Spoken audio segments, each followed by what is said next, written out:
everyone, it's Cindy. Welcome to the first of what will probably be a series of working from our creative books and magazines as inspiration. So I don't know what I'm going to call this series yet, but this is the first episode. I may think of a name that's slightly more clever than that, but we'll see. I may not.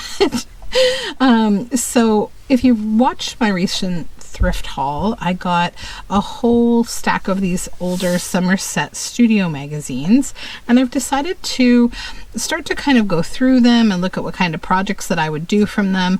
And, you know, once I've done that, probably I can pass them along to someone else. So this is Somerset Studio from May, June 2011. And I just got started flipping through, and I found the first thing that I think I would like to do as a challenge to myself or as a project. So this is from page 8, and it's weathered whites, tarnished silver, soft pinks, and a touch of vibrant hot pink by Lori Oles. So I'll read a little bit of what she says. So I often feel like I am caught in a tornado. At times, my life seems to be whirling uncontrollably around me. We all lead such hectic lifestyles. We are all pulled in many directions by the demands at work and home.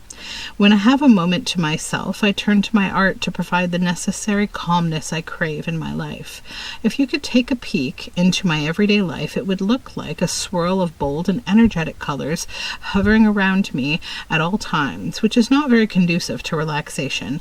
Our busy lives can be managed, but only if we add some sort of balance to them.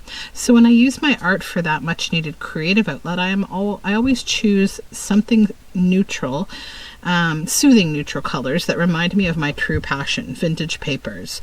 The type of paper doesn't really matter. I'm automatically drawn to it all. A worn book with yellowing pages, an antique ledger documenting beautiful penmanship of the past, or a handwritten love letter. So you can see some of the pieces that she's created here with this palette. Some close-ups. I love the stitching over this here. It's beautiful. I could also see adding like teal to this. A little touch would be nice. Lots of beading and jewelry and some words that appeal to her, flowers. She said, I decided to inject a touch of hot pink into this collection of pieces. It's a stronger color used to spice up the gentle creamy white tones and inject some warmth and interest into the pieces. My color palette never seems to change in the art I create, so I challenged myself to step out of my comfort zone by adding a color that is a bit more intense than what I'm normally drawn to. The burst of hot pink was like adding a spice to a recipe, the perfect accompaniment. By infusing the vibrant hot pink tones, I added a punch of color without overwhelming the soothing monochromatic color palette. I created the first piece for my Miss Lanfear collection. I was a bit unsure of the intense color, and I used the hot pink very sparingly. However, as the creative process continued with the second piece, titled Lady in Waiting, I fully embraced the hot pink and added the lush silk ruffle to the bottom of the collage. For the piece titled Patience is a Virtue, I used the inverse color palette. The primary color I used in the piece was hot pink. Through the process, I've learned that art is an evolution. By stepping out of my boundaries a bit, I realize that my art is a constant journey, and I will continue to learn about myself as I create. So Lori Oles is a bon vivant for Somerset Life magazine, as well as a frequent contributor to the other Stampington and Company publications. She's from Fayetteville, Arkansas, and you can find her at vintageflair.typepad.com. So I'm guessing that, I don't know if that still exists, but this is a 2011 magazine, as I mentioned, so she may have gone on. But her name is Lori Oles. That's Lori Oles. So this is her work, and I've decided to go ahead and work with the color palette, but do something a little more me, something a little less kind of like specifically feminine. You know, this is more a little more frou-frou than my style, and I mean that in a good way. Frou-frou is super cute, but it's just not exactly what I want to do today. So what I do want to do today, though, is work with that color palette as my inspiration So I've pulled together a few things that you can't see right now, but I also want to try to maybe use some of these new paints that I just got in this piece. And also I want to use some of my new digital that I have created from pictures of my kiddos made into these sweet little toadstool kids. And so I looked through, this is just my master boards of some of the digitals, and I think I want to choose this one for today's project. So I will cut that out and get these out of the way. Then I'm going to use this piece of it's like a discarded book page from a book that I already have torn up. So I'll just trim the edges here, make it a little tiny bit smaller.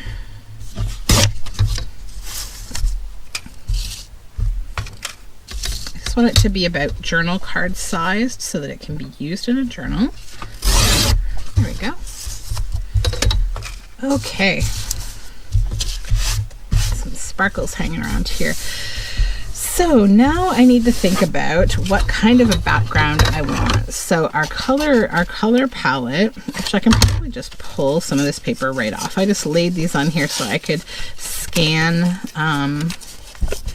these paper dolls that I made from these photos.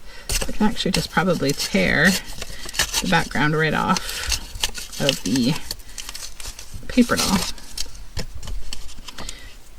Okay, so our colors again are soft pinks with a hint of a bolder pink and white and tarnished silver, a cream.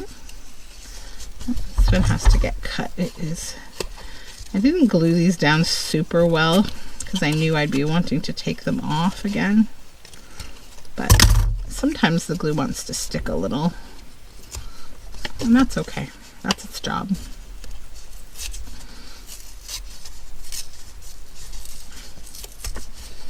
Okay, there we go.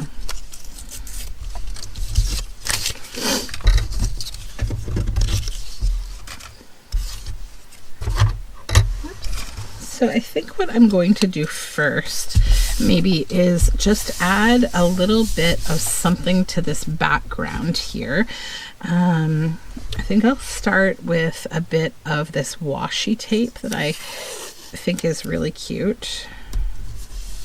So just a couple random pieces of washi.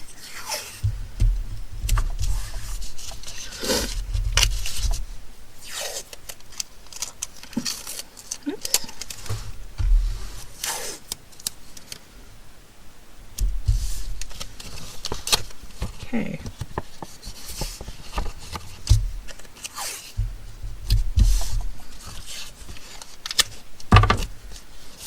There we go. Then I'm going to get my watercolor paints here.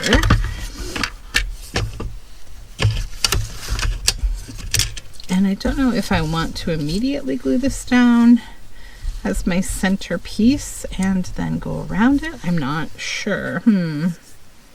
Yeah, I think I will do that. I will glue that down and just get it down, and then we can continue on from there. Let's get glue under that little flap as well.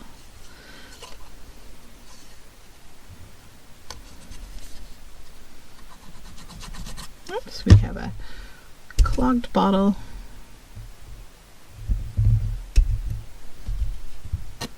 There we go.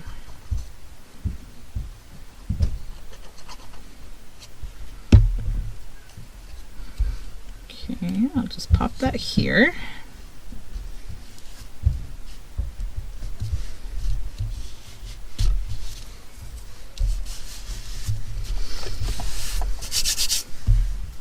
Okay, so then what I'm going to do next, I think, is just take a look at my color palette.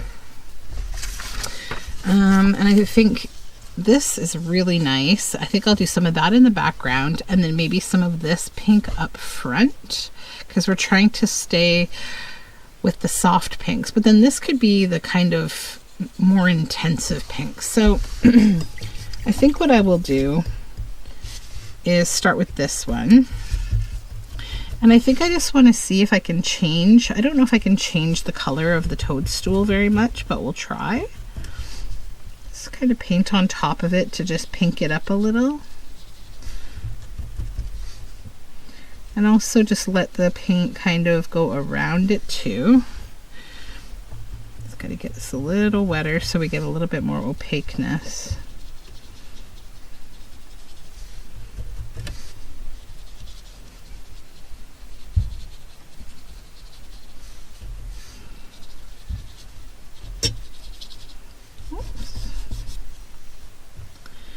And then I'm actually going to go over the entire paper doll with some pink as well, but not that one. I want to use a lighter one, I think, for that. So,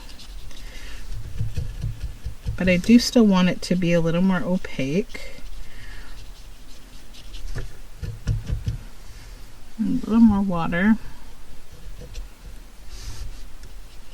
And I'm not using even a palette today. I'm just pulling paint right off of the paint itself. Probably could stand to just add some paint to this. There we go.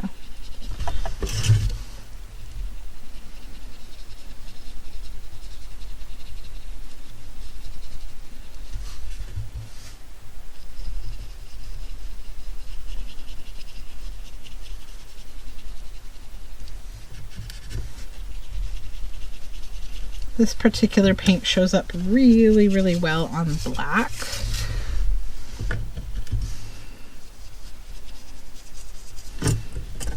And I'm definitely going to be using stitching on this too to go over the whole thing, because I really like how that looked. Okay, so more here.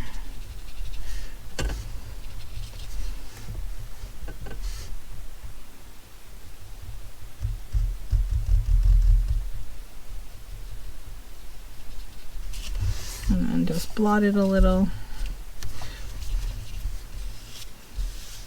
Just kind of dragging my finger right down it to just bring the color kind of one direction. Okay. Okay, so now I think I want to try to go with a little of the more intense pinky color in the background here and create kind of a cloudy effect.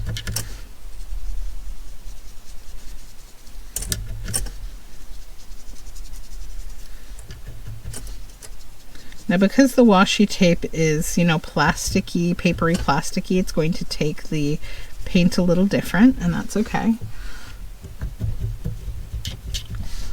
This is going to be a multi-layered piece, so don't stress about these various stages it goes through.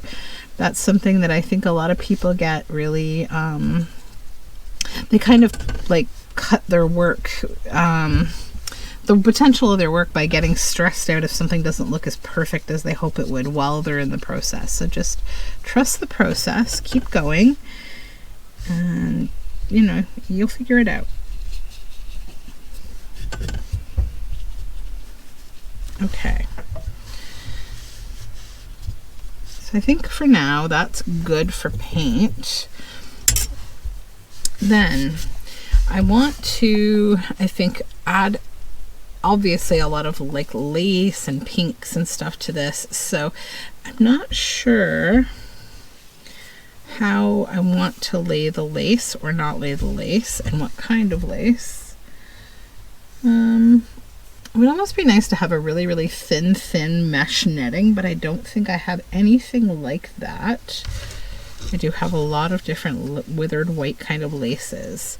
So I had grabbed this because I really wanted to use it on this.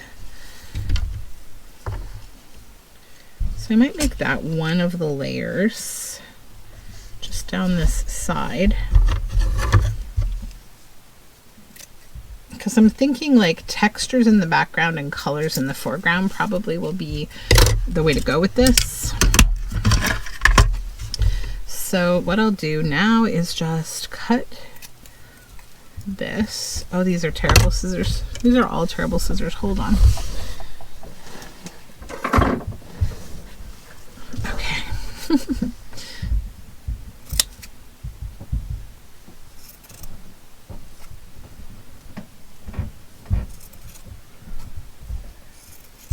Okay.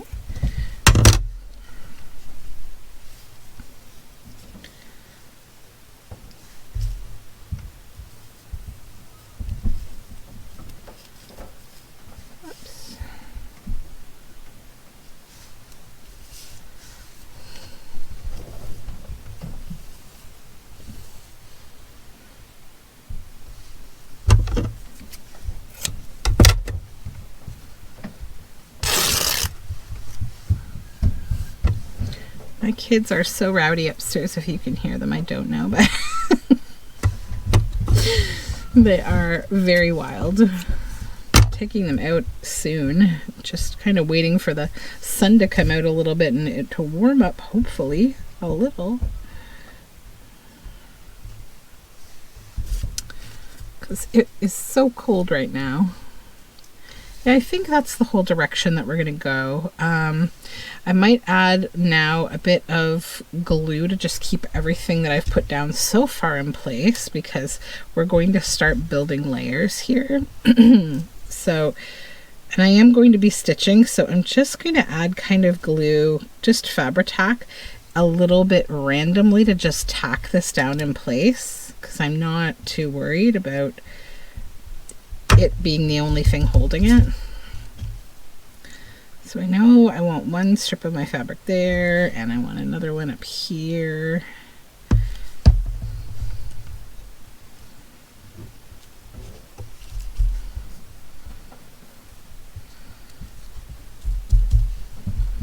Okay.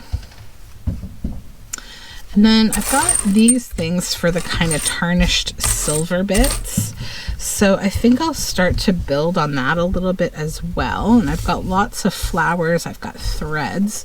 So I'm definitely going to need to thread a needle here with some floss so that I can start to stitch some flowers and things soon.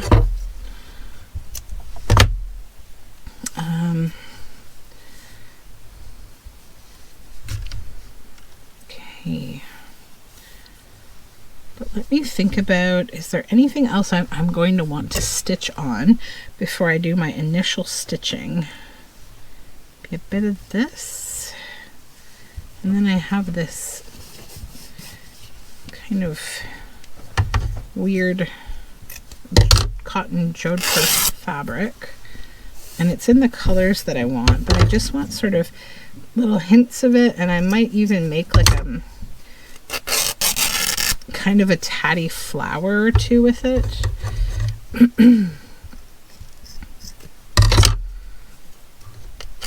Oops, it's a little tricky to cut this, or to rip it, sorry. But I definitely want to rip it. There we go. So yeah, I'm thinking like making these sort of tatty looking rose type. Okay. So like that there.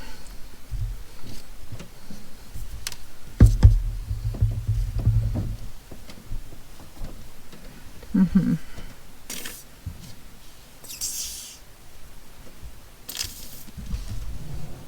need to refill this bottle again.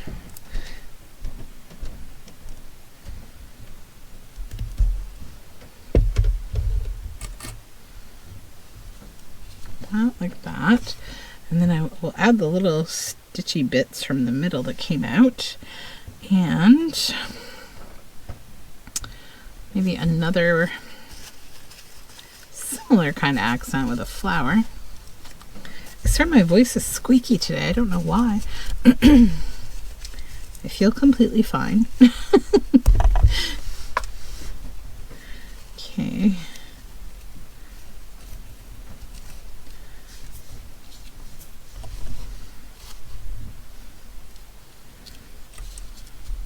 Maybe there, and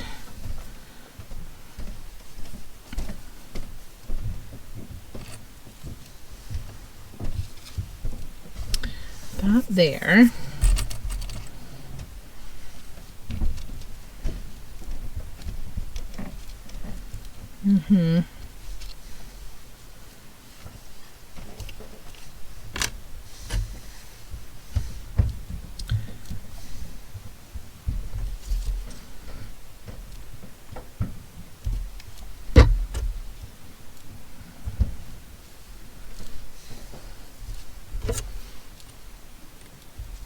Okay.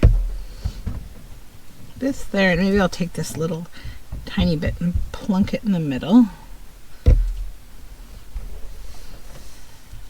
Got that, and then we need maybe some petals. Not those, they're too big.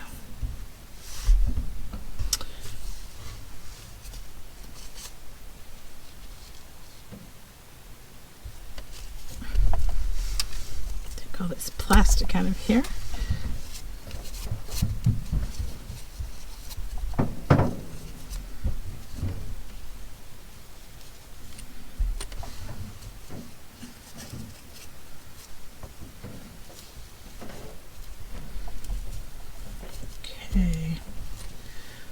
I was trying to get this to the stage of where I feel like I want to machine stitch it.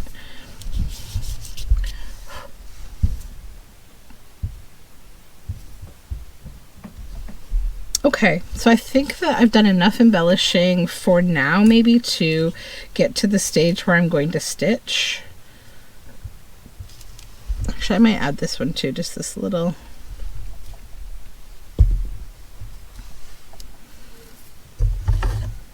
Yeah, okay, so I'll go do my first stitching and I'll be right back. Okay, so first stitching is done, and yeah, I'm happy with the kind of feel that the stitches are giving to this and giving it another kind of dimension. So now I need to thread this needle because we're going to start adding more embellishments. Here we go. So I think I would now like to try to bring in the silvery type elements. So I've got these loops and these beads and some of this. I think this is really cool. So I'm trying to decide where I would want that. I feel like maybe there would be nice. And it also could be like a little crown. But no, that's a little not me, not my style. I don't know if up here could be cool too.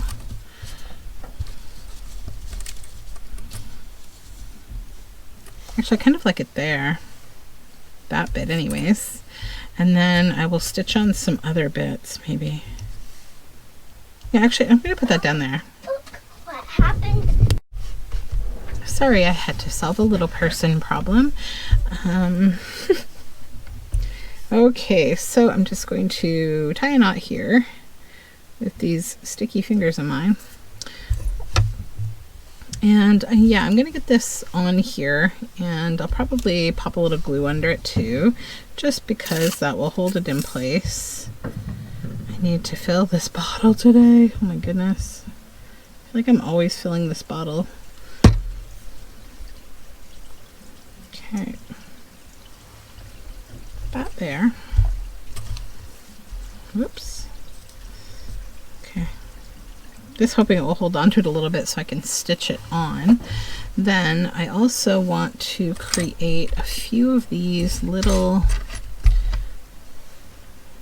loop kind of things, and I want to use some of this sync chain style chain. So let's just start stitching. I'm just going to come in from the back here and poke my needle on through randomly anywhere and get this through. Oops, do we have a knot? Yeah, we do. There we go. Okay, so I'll just stitch this on here.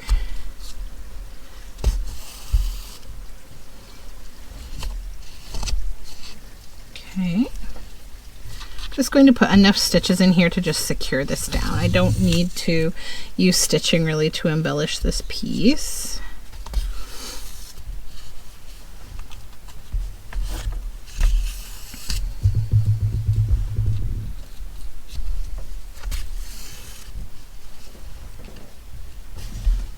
Okay, almost there. Whoops. That's on there, good. Okay, so just gonna pull this piece off of here. I don't want it.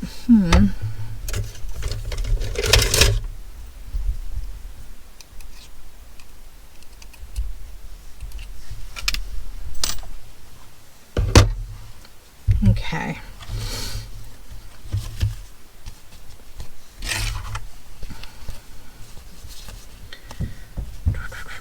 Trying to think about what's next. Maybe a ring here. So I'm just going to come up here now. Whoops. And you could couch stitch over the ring to keep it on. I'm not going to do that. I'm going to do something a little different. Oops. I always do this. I forget to pull my thread long enough to not lose it. All right, so we'll attach this onto here. Good. Then get a little piece of this sync chain.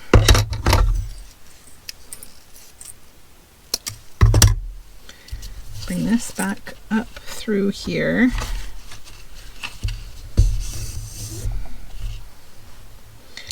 And then we will trap this chain with a stitch as well. Pop it right through the loop.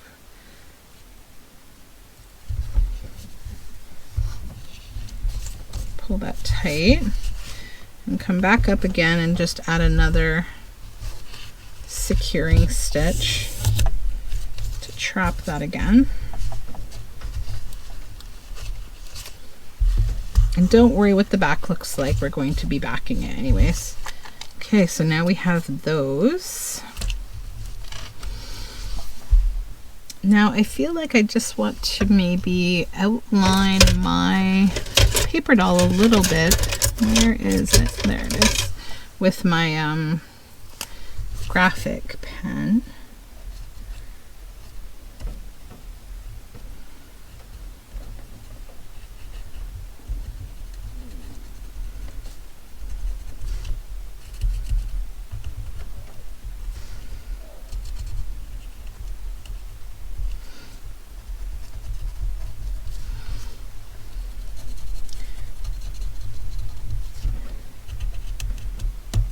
To give it a little bit of shaping, and then also so that it's not like so completely like in your face, I'm just going to do some little black dots in a random pattern coming off the sides.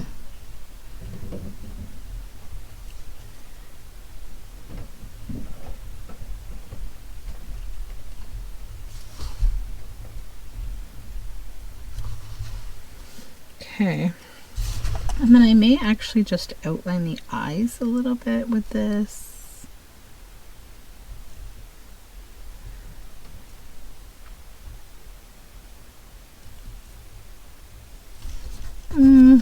No. Okay, you know what? We goobered this up.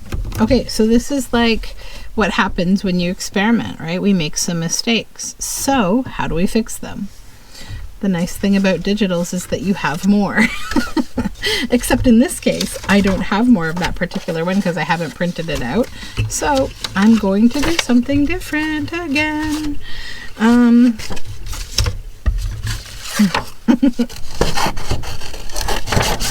We roll with the punches here, you see. You just roll with it. Yeah, that was the wrong marker for that. It just... Also, this isn't watercolor paper, so I shouldn't have watercolored on top of it. I was just trying to get some of the definition back that I lost. So we move on, we go again. You'll see, it'll be fine.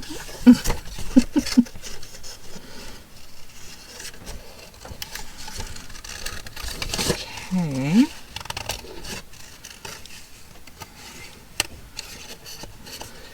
If I wasn't too lazy to run upstairs to the printer, I would just print the same one again, but I'm just going to do what I usually do, which is just freewheel and do whatever I want. And use up another piece of paper that I need to use up. Not too worried about getting every little bit here because I feel like I'm going to be covering the borders of this doll anyways. Okay. Okay, sorry little doll. Let's just see how this one works. Let's just pop her in there. Okay, there. Actually, I kind of like that better without all of the pink on it. All right, let's pop her in there.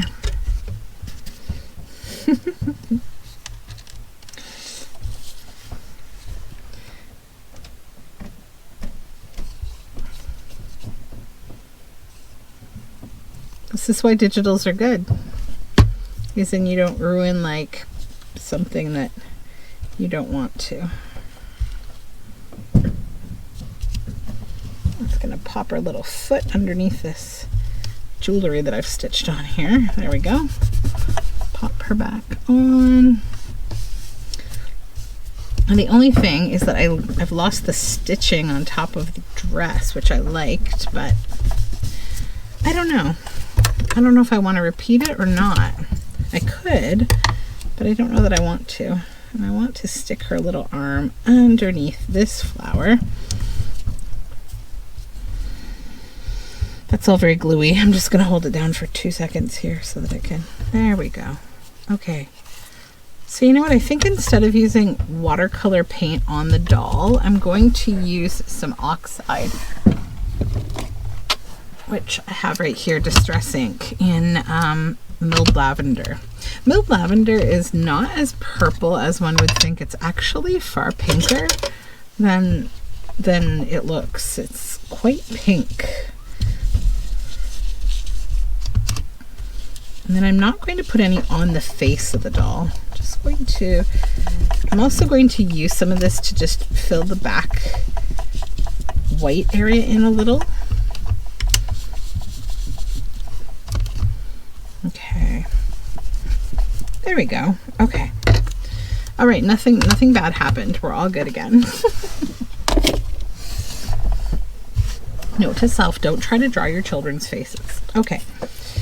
So now we need, oh, you know what, this dress actually I think will go really well with some kind of one of these silver embellishments or two on this doll. So let me grab, probably just pop a hole right here so you can see where you want to stitch through, and then go in from the back and bring your thread forward. Come here. Bits and bobs. 1,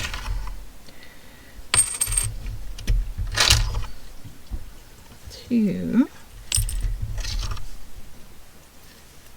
Can we get this little one on there? Will it fit through my needle? No. Let's just see.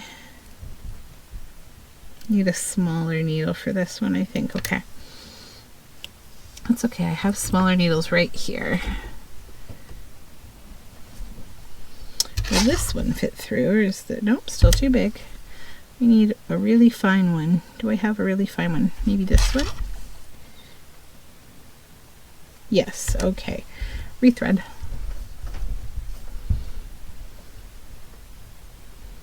Not the easiest thing to do when your fingers are covered in glue. Mixing media. Oh my goodness. Come on. There you go. Perfect. Thank you. Now this one. Okay. I've got them all on there. Pop a stitch down. Whoops. And back through.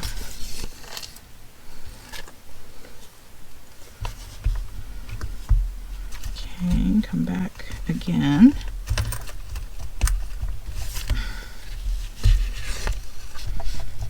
Okay.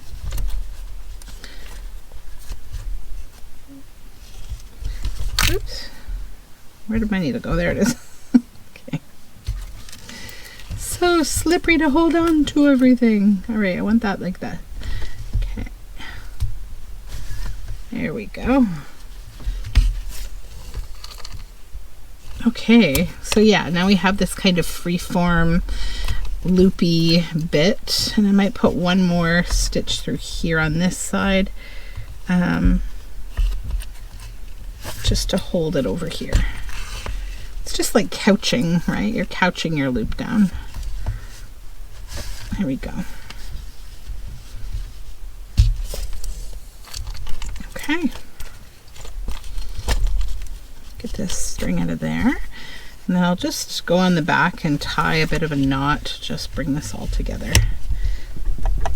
There we go. All right, so we've got our loops and our freeform kind of jiggling going on. Then I might also just add a little more embellishing up here with these flowers. I feel like I want to use another piece of this chain. So let me grab one.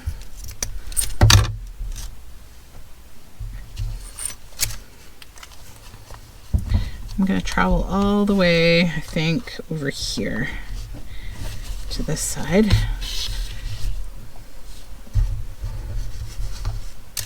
And I'll take one of my smaller loops, pop it on my string, and bring this through again.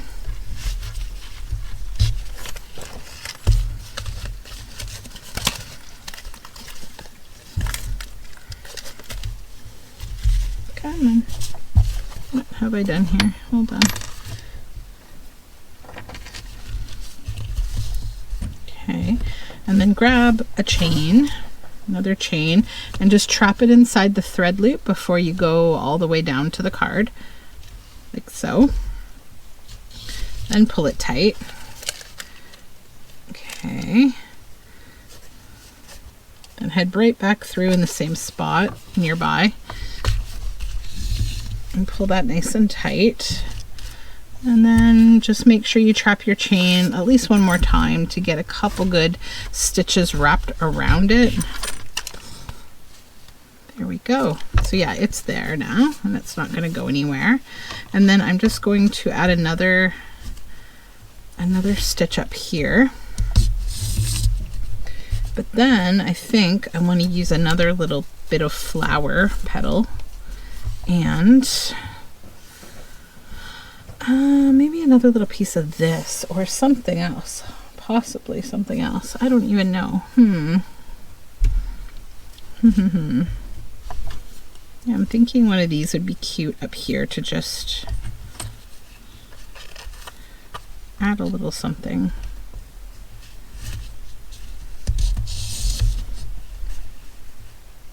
Whoops. Well, that's okay. You know what? We'll add this here. I don't even mind if I just wrapped that around the card. That's fine. There we go. That. And then I don't want to use this. I want something that's big. These pieces are a little big. Chain. Maybe another piece of chain. Yeah. Because that'll give me like a little center. I could also do like a French knot or something, but I don't know. Let's see. I think that the chain will make it cute. I'm trying to give it a few of those silver kind of embellishments, right? Okay, so trap our chain. There we go. Yeah, I like having that there. Now I do think it does need a little more soft pink, so let me see what it would look like to use one of these. Wait, that's a hard thing to get off the back. Take this stem out of the middle, and I just want one of these, and I may fold it a little like that and use it as kind of like the pistil of the flower that sticks out rather than as the petals. Okay.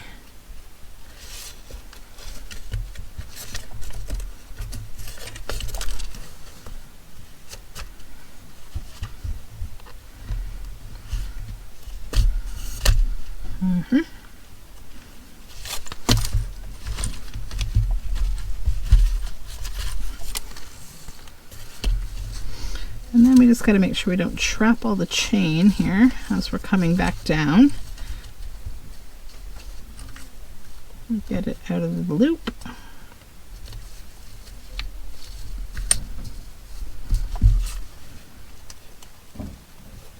Okay.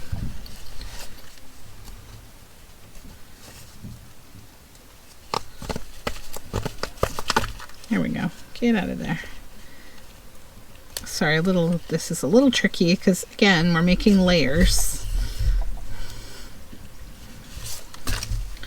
This is more than just creating kind of a simple journal card, right? We're kind of putting a lot of artistic effort into this kind of thing. So it's working in some layers. Okay, there we go. Now what I want to do next, I think, is we'll tie this off.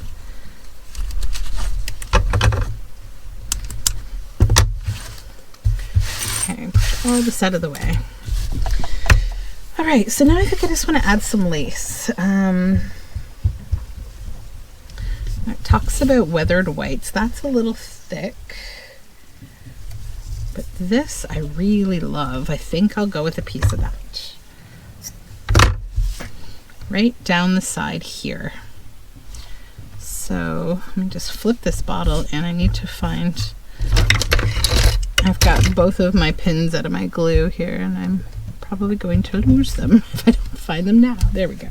Okay, so let's just bring a bead of glue down here.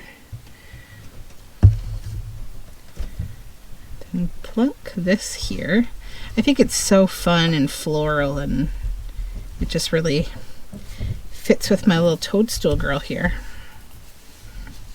Okay, that's that. Then, do we need a little more white, or is that an acceptable amount of white? I probably went more pink than just white with this one. I don't know. Let me see if I have some more. You know what might be nice is up in this flowery area, what if we created like a lace flower by just making a bit of a loop and then turning it just like this and sort of just making it into a flower and plunking it right in there and then doing some round stitching on it. I think I'll do that. Okay, so I'm going to go to stitching now and then I'll be right back. Okay, so I am stitched on again. We've got our little lacy flower here, and I went around and did again a little more crazy stitching because I did miss seeing those stitches up here. I love how the lace works. I like that I have lots of this chain that's hanging and it moves, it has movement, and I like that I have this soft blue thread in my machine. I really like soft blues or teals kind of with pinks, and I just think it looks nice. So yeah, I'm happy with this. So now all I need to do is hide all of this ugliness here by backing it. I think this will be sufficient to back it with. Yeah, it's definitely. And I'm just going to use glue stick because this glue stick is actually great for this. It really seals everything down and makes everything nice. And I used this for all of my tags that I created for 52 tags, and they just really sealed down nicely on top of the threads that were on the back of the paper. So I like how it works. Kind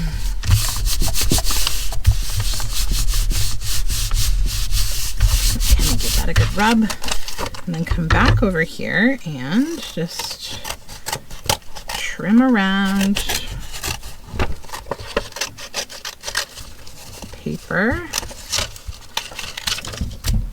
Okay, and then you can, again, if you want to, you can go and stitch around the edges. But let's take a quick review of what the magazine creations looked like and compare them to what I did, and just remind you again of what the palette itself is. So right here, and again, this project was by Lori Oles. So this is her work. I do again like this fine netting over the text. I think that looks nice. And then this is mine. This is what I wanted to do. So yeah, I think this worked out exactly how I had hoped it would, and I hope that you will try this project yourself. So again, it's weathered whites, tarnished silver, soft pinks, and a touch of vibrant pink. So yeah, thank you for joining me. I hope that this was fun for you too. And I'm also glad I got to show you like what happens when something goes wrong, so that you don't have the illusion that like everything we do here on YouTube goes right the first time and, you know, we're all perfect artists. It's just not the truth. Experimentation builds, you know, beautiful things. So thank you again. Please subscribe. You can find all my social media information down below in the description box, and I hope you have a great day. Bye for now.